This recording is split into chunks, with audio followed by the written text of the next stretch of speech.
Graças a Deus. A paz do Senhor para todos. Eu convido você a abrir a sua Bíblia comigo no Evangelho de Jesus Cristo, segundo escreveu João, capítulo de número 3. Evangelho de Jesus, segundo escreveu João, capítulo 3. Versículo 8, apenas.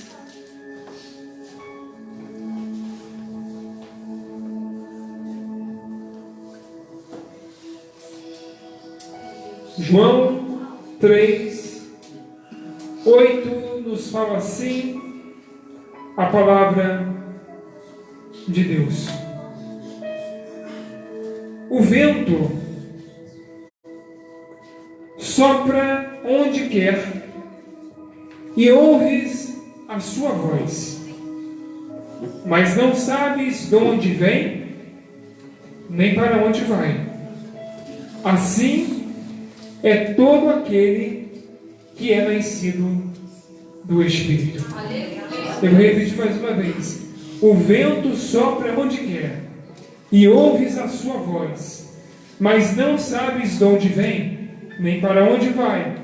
Assim é todo aquele que é nascido do Espírito. Vamos se assentar.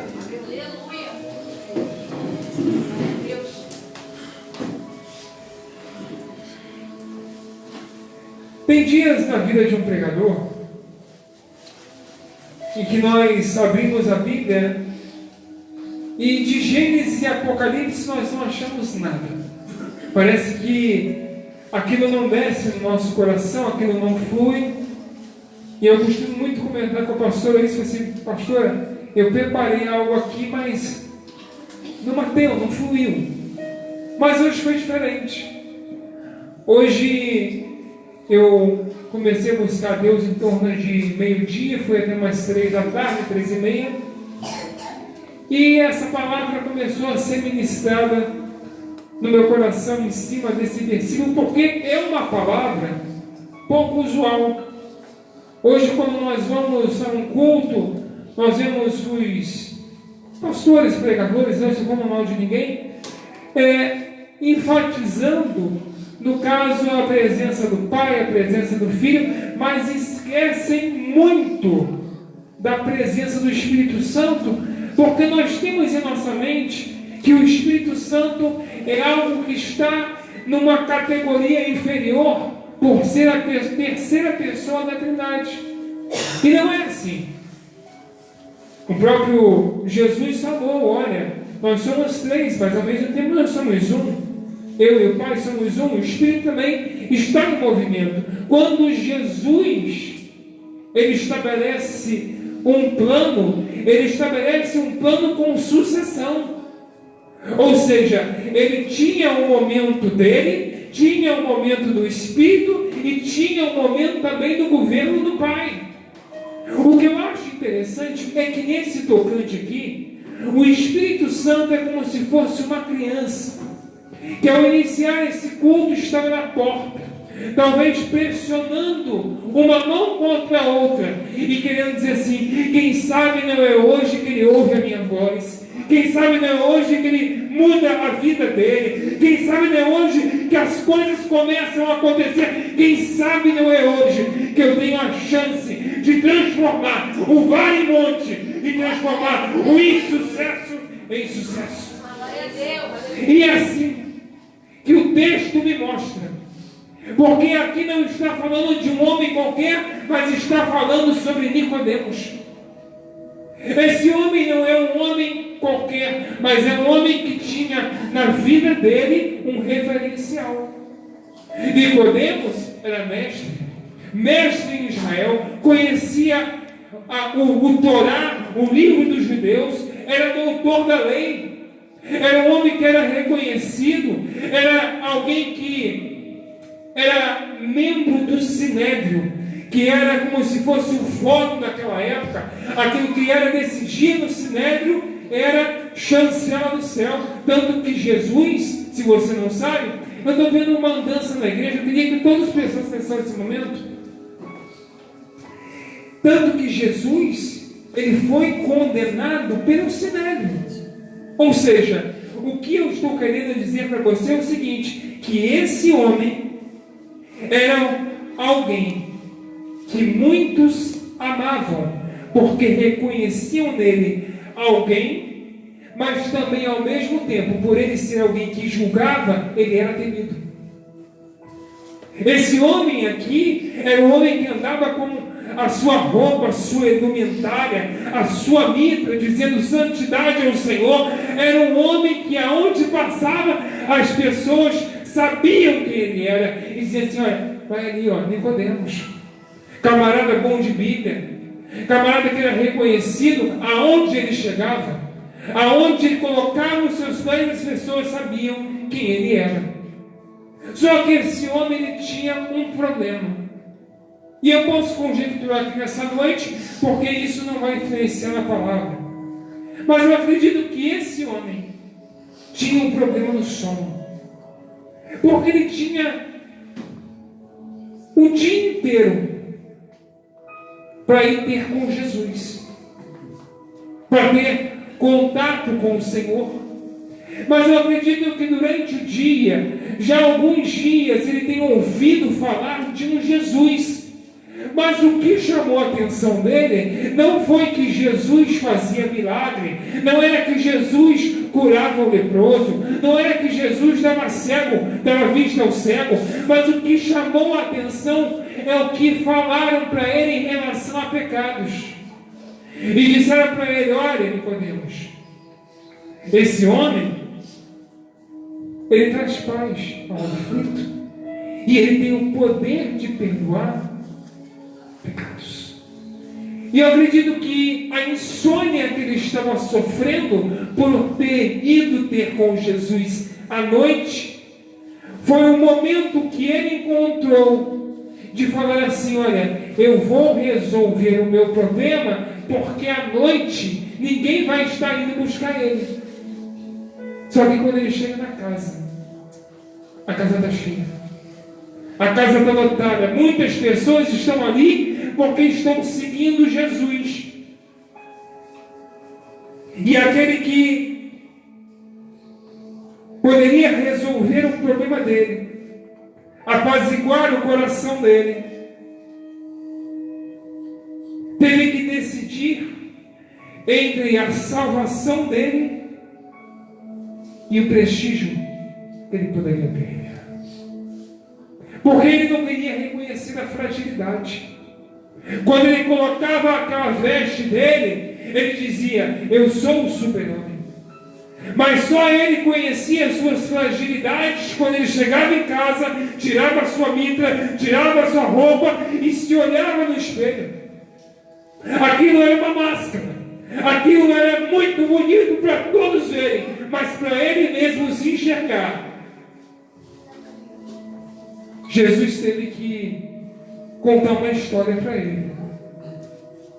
E eu acho muito interessante é que quando Jesus quer contar uma história, talvez o personagem principal sejamos nós mesmos.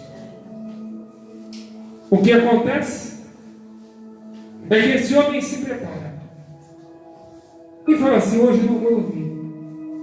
Bota a sua mitra, bota a sua estola, bota a sua roupa, sua vestimenta, unge a sua barba, porque naquela época os judeus, principalmente os da sinagoga, tinham esse hábito com uma espécie de um incenso e mirra, porque quando eles chegavam no templo para entrar e os cegos não podiam ver, eles sentiam o cheiro. E aí os cegos ficavam em pé e reverenciavam aquele que chegava. Porque todo aquele que tem uma fragilidade num tocante, ele tem um outro lado aguçado. Ou seja, aquele que não vinha tinha um olfato aguçado. Aquele que não falava, ouvia bem. Aquele que não escutava, tinha uma visão apurada. E por aí vai. Eles conseguiam substituir a sua fragilidade em cima de outro lado que funcionava bem. E ele agora está preparado. Quando ele chega na casa, imagina as pessoas, nossa, olha só quem chegou. Chegou Nicodemos, o nosso pastor, o nosso bispo, aquele que nos representa. E aí ele começa a querer ensinar a Bíblia para Jesus. E começa a conversar. E Nicodemos lança para ele algumas questões, fala para Jesus, olha, é isso, é aquilo outro. E Jesus, do jeito que ele está, Jesus continua. E aí, uma pergunta é colocada em questão. Nicodemos lança para ele a capacidade de Jesus ser confundido. E Jesus fala, olha, se você quer entrar no reino dos céus, é necessário que você venha nascer de novo. Só que esse nascimento não é um nascimento qualquer, mas tem que ser nascido do Espírito. Aí imagina Nicodemos, talvez meio com as suas reticências na sua vida, ele responde, quer dizer que eu tenho que voltar para o ventre da minha mãe e nascer de novo? Quer dizer que o que eu fiz até o dia de hoje não valeu, eu tenho que morrer e nascer de novo? Jesus fala, não foi isso que eu falei. Eu falei que a pessoa tem que nascer da água e do Espírito. E eu comecei a pensar nisso. Que Jesus, ele usa uma metáfora e em continuidade ao que ele está respondendo a Nicodemos, ele fala sobre o vento.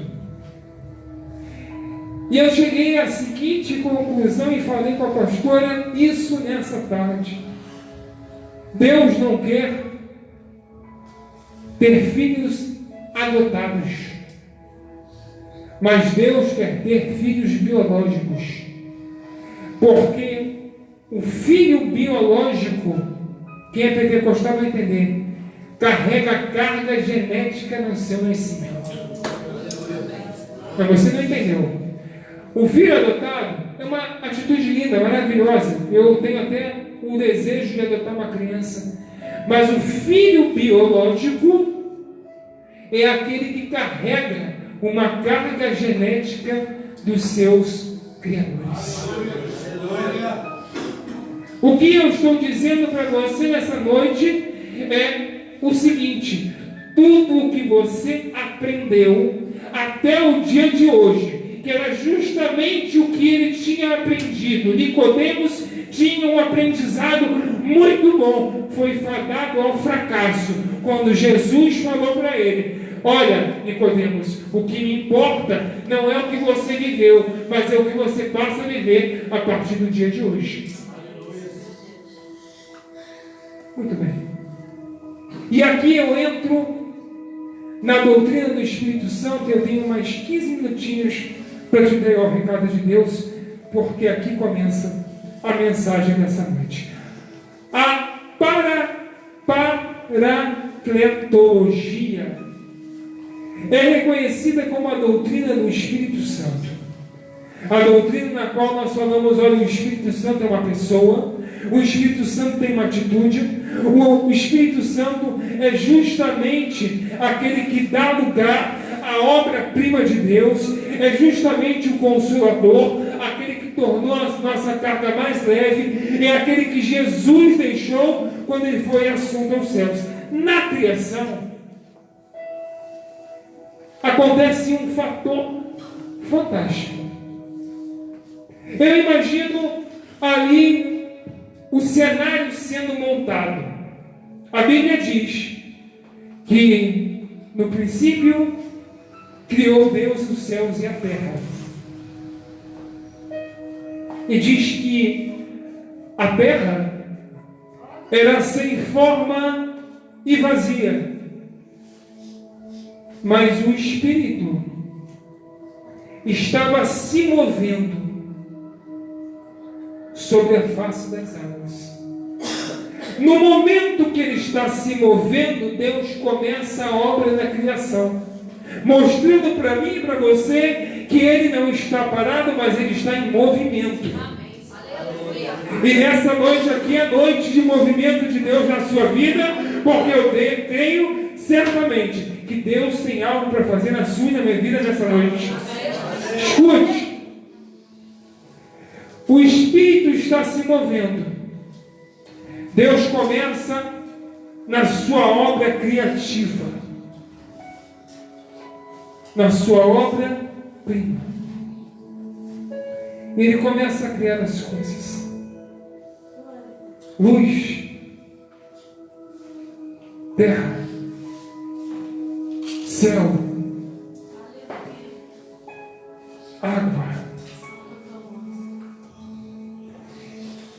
Só que existe aqui uma questão. É que quando o homem ele é formado, Deus investiu nele uma capacidade, imortalidade. O homem nasceu para não morrer. Por isso Deus fala para ele o seguinte: olha, se você comer da árvore de lá, certamente morrerás. Ou seja, eu acredito que o homem poderia mergulhar dentro da água do mar, ficar sem respirar, porque não tinha como morrer. Ele podia se jogar do precipício e não aconteceria nada, porque Deus falou que ele não morreria. A partir do momento que ele é criado, Deus estabelece sobre ele uma questão. A Duda fala português. Sabe por quê? Porque os pais dela são brasileiros. Você vai pegar. Se os pais dela são brasileiros, para ela se comunicar com os pais dela, ela tem que falar português. Quando Deus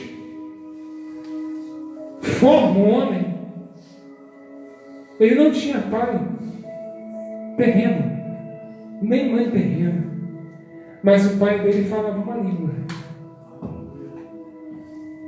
Então, o que ele falava era a língua de Deus.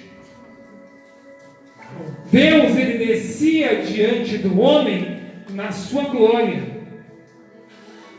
porque o homem não tem pecado. Porque se o homem tivesse pecado, Deus desceria na sua glória e o homem morreria. Por isso que Deus, quando fala com Moisés, fala o seguinte: Moisés, tem um problema. Quer ter um encontro comigo na sarça? Tem que tirar as alparcas e os pés, porque essa daí veio do Egito. E na minha presença, só quem é lavado, remido e transformado para estar na minha presença. O que acontece nesse momento é que Deus vê o pecado do homem. E ele não mais se apresenta ao homem como ele se apresentava. E é por isso que as fases de Deus começam a se inverter. Deus, ele se apresenta no seu potentado antes da queda. Após a queda do homem, Deus começa a se apresentar de outra forma. Toda vez que você vê a palavra anjo do Senhor na Bíblia, você vai entender que é o próprio Deus se manifestando, teofania. A terceira circunstância que Deus encontra é a seguinte: todos os homens levantados no Antigo Testamento para fazerem uma obra, para serem representantes de Deus, foram fadados ao fracasso. Assim como Nicodemos, tudo o que ele aprendeu estava fadado ao fracasso.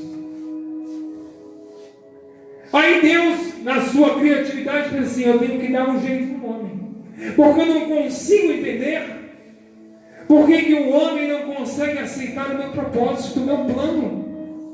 Eu imagino Deus dos altos céus falando assim: não, eu vou mostrar para eles, vou dar uma lição. Em Gênesis 9, eu vou mandar um dilúvio, vai destruir tudo e vai tudo ser resolvido, mas não resolve. O homem não acorda, o homem não desperta, o homem não se liga para a hora do Brasil.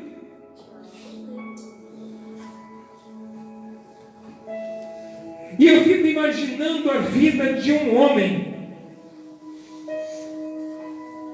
sem a presença do Espírito Santo. É como se ele fosse um porco. Porco no sentido do animal, porque o porco não tem articulação na sua cabeça e não consegue olhar para cima, só olha para baixo. Agora o homem com o Espírito Santo, esse daí é como águia. Pode estar tudo desabando, ele vai por cima das nuvens e fala assim: o meu voo não para, porque eu estou voando nas asas do Espírito Santo de Deus. Aleluia! O que acontece é que eu entendo que quando Deus Ele faz eu e você, Ele pensa em alguém especial, Ele pensa em alguém que não é normal, Ele pensa em alguém que seria a sua obra-prima. Até quando o homem vai ser criado, Deus não tinha um projeto ainda, porque os anjos foram criados pelo sopro de Deus. E Deus podia falar assim: olha, eu vou fazer o homem que nem um anjo. Vou botar 6 asas nele, bota aí 4 rostos. Se beijar hoje a esposa com um rosto, vai beijar com 4 difícil. Hã? Mas aí Deus fala assim: não vai funcionar. E ele, na minha cabeça, começa a olhar na água. Quando o Espírito Santo é chamado e o Filho é chamado, as águas param. E eu imagino Deus pensando ali: como eu vou fazer a minha obra? E eu imagino que quando as águas param, um espelho é formado. E ele começa: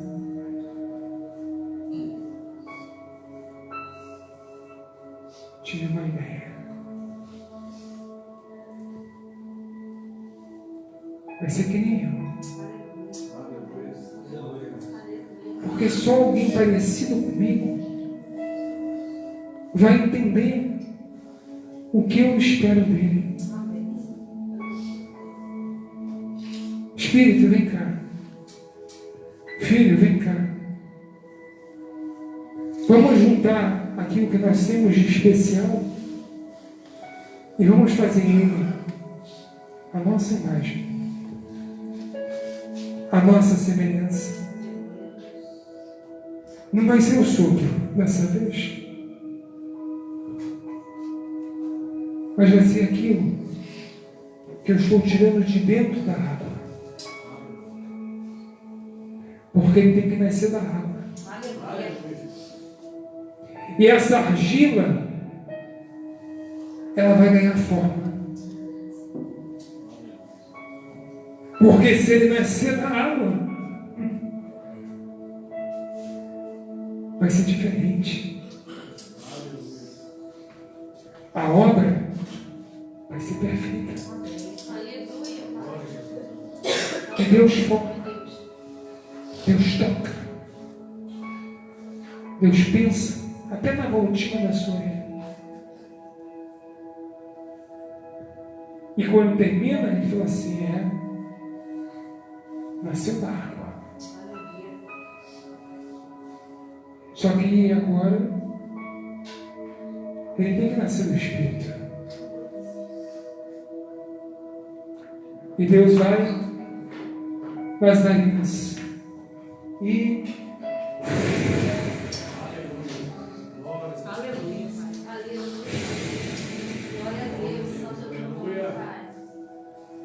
e sopra. Ele diz, a minha obra é perfeita. Ele nasceu da água, nasceu agora do meu Espírito. Porque existem duas coisas na Bíblia e eu caminho para o final agora. Nascer da água e do Espírito nos envolve numa questão na qual o homem ele está preparado para ter uma vida plena na presença de Deus. E Deus vê o homem errando. Adão. Deus vê o homem errando. Abraão, quando mente, diz que Sara é sua irmã, não sua mulher. E Deus vê o homem errando Sansão. E Deus vê o homem errando Saul. E Deus vê o homem errando Davi. E Deus vê o homem errando. Até que Deus começa a levantar os profetas. E Deus está tão acostumado com o erro do homem, sem acreditar que alguém que tinha um livre-arbítrio não poderia ser confiado a fazer a vontade dele, que Deus começa a se calar. Está aí na história, depois você vê lá em 2 Reis, capítulo 3, versículo 15, Eliseu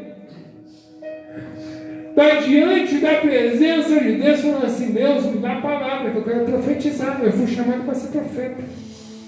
E Deus não fala nada comigo. Deus está calado. Deus está mudo.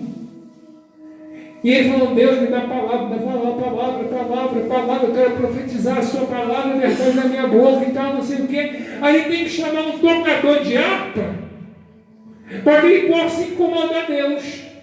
E à medida que a harpa ia sendo tocada, o céu ia se abrindo. E aí o Espírito manifestava na vida do profeta e ele tinha capacidade de profetizar. É a mesma coisa que acontece com Eliseu lá no rio Quebar. Está 2 horas de boca aberta, esperando Deus falar, e Deus não fala nada. Porque está parecido com o povo. Está igual. Só que Deus quer achar em nós a diferença. Eu creio que o povo do bairro da Glória, aqui nessa noite, vai fazer a diferença para ser profeta de Deus, para entregar a palavra que vai restaurar, que vai levantar e que vai mudar uma geração aqui no bairro da Glória. Eu creio nisso. E acontece na vida de todo ser humano 2 coisas. Uma coisa é inevitável na pessoa que aceita Jesus, que é o batismo no Espírito Santo. Porque o batismo no Espírito Santo acontece aqui. O batismo com o Espírito Santo acontece aqui. Batismo no Espírito Santo é toda aquela pessoa que recebe o presente da salvação. Lembra de Jesus conversando com a mulher lá no tanque? Ele chama a mulher e falou assim, mulher, deixa eu te contar uma história. Mais uma história. Eu estou com sede. Só que tem uma coisa que eu quero te falar. Mesmo você me negando água, eu tenho uma água que se eu der para você, você nunca mais volta a ter sede. Jesus não precisa precisava de água naquele momento. Ele só queria conversar. Ele só queria ter contato. E a mulher falou: olha, essa água eu quero. E Jesus disse: olha, tem mais uma coisa. Essa água, ela se transforma em uma fonte. Uma fonte. Entre uma fonte e um rio, o que é maior é o rio. Mas o rio não nasce sem fonte.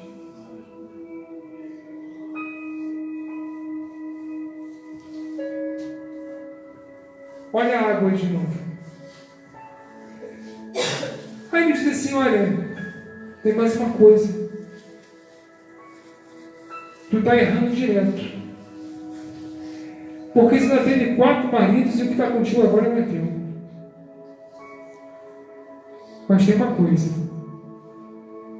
Essa água que eu vou te dar vai te trazer salvação. A salvação agora está com você. Ela não foi batizada com o Espírito Santo, ela foi batizada no Espírito Santo. Ela recebe uma palavra, aceita a palavra, acredita que ele é Jesus, e Jesus permite a ela o maior presente que ele podia dar, que era o prêmio da salvação. Já os dons, que é o batismo com o Espírito Santo, acontece na Bíblia quando Jesus ele derrama o Espírito Santo no dia de Pentecostes, Atos capítulo 9. E aí eles começam a falar num novo idioma.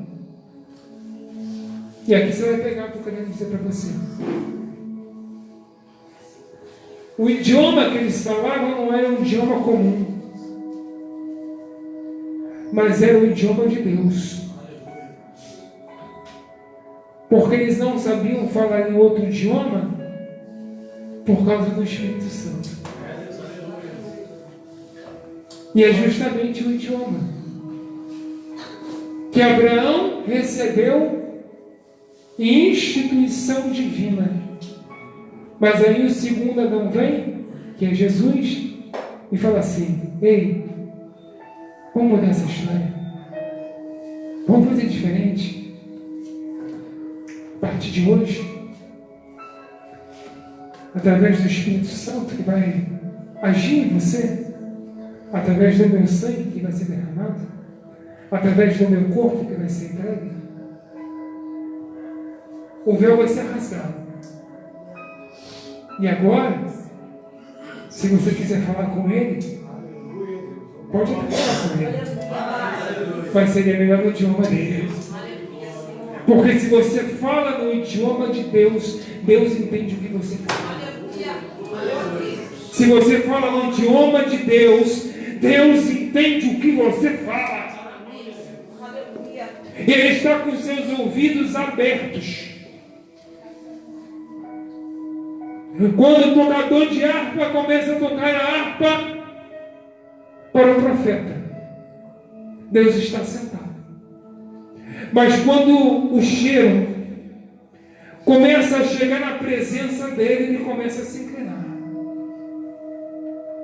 Calma aí. Tem música, tem adoração. E quando ele olha para a terra, ele fala assim: esse camarada não é normal. Esse camarada é diferente. Porque está tudo destruído, mas ele está melhorando. Eu não estou falando com ele, ele está cantando. Ele sabe chamear a minha atenção. É diferente. E o que eu quero terminar a mensagem nessa noite, finalizar aqui, é que você não é normal. Você não é normal. Se você for buscar na psiquiatria,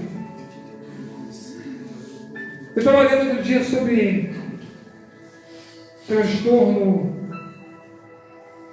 de bipolaridade, sobre a esquizofrenia e sobre assuntos adversos. Eu leio muita coisa, eu leio muito. Eu leio até a receita de bolo. De vez em quando vai pastora. Mas o que eu achei interessante é que a esquizofrenia, preste atenção aqui, senão você não vai pegar a mensagem. Aqui. É que a esquizofrenia, a pessoa cantando, ela está debaixo de um tripé. Um tripé. E o tripé é o seguinte: a pessoa maluca, doida, esquizofrênica, você vai entender agora, ela vê o que ninguém vê. Ela escuta o que ninguém escuta. E ela sente o que ninguém sente. Isso define uma pessoa com esquizofrenia. Caio, abre para mim 1 Coríntios 2,9, que eu vou te provar na Bíblia que você não é normal, que você é uma pessoa diferenciada, que você é um esquizofrênico na presença de Deus. Abre aí 1 Coríntios 2,9. 9. Vamos provar? Mas como está escrito, as coisas que o olho não viu, ele não vê o que todo mundo vê, ou ele vê o que todo mundo vê. Muito bem. E o ouvido não ouviu, e não subiram ao coração do homem, são as que Deus preparou para os seus amores.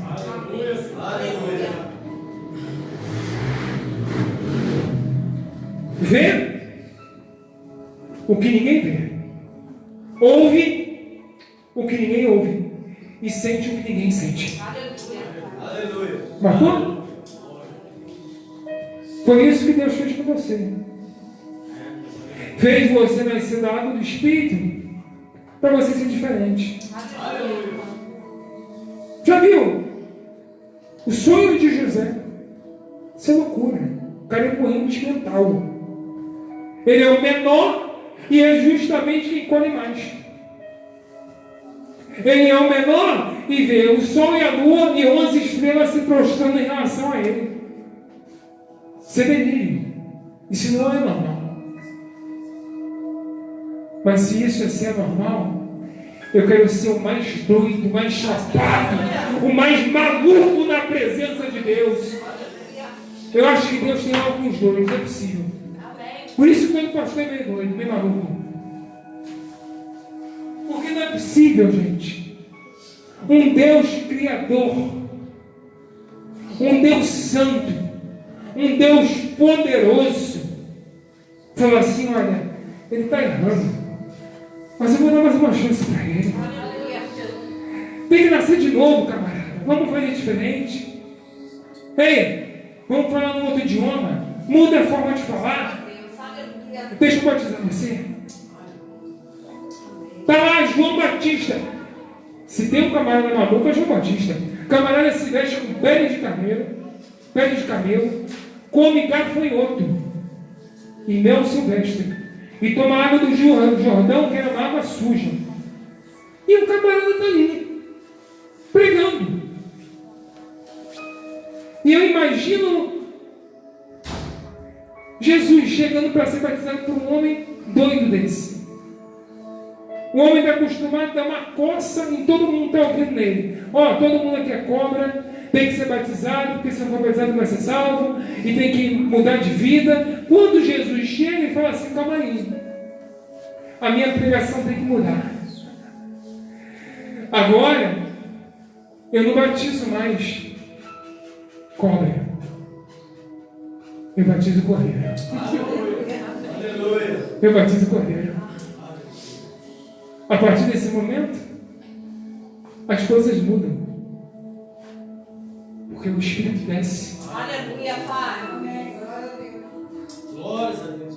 E aí imagina a pomba falando assim: daqui a pouco é minha vez.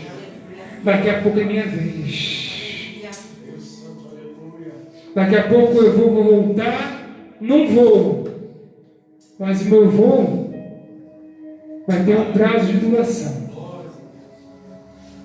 Só enquanto as coisas não forem ajustadas. O céu e a terra estão em perfeita conexão nessa noite. E o Espírito Santo, que é o Consolador, quer fazer uma aliança contigo. Nessa noite, a aliança que foi quebrada pode ser restaurada. Nessa noite, as coisas que foram feitas e deram erradas podem ser refeitas e passarem a dar certo. Porque o Espírito Santo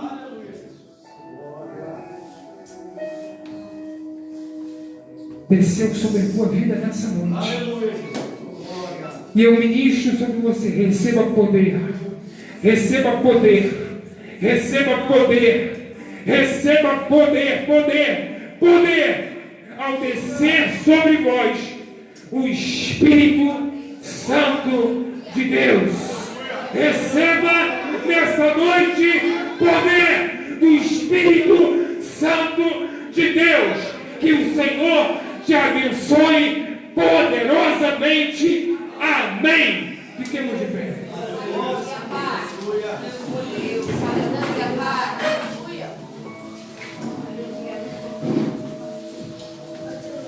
Queria chamar os diáconos aqui à frente.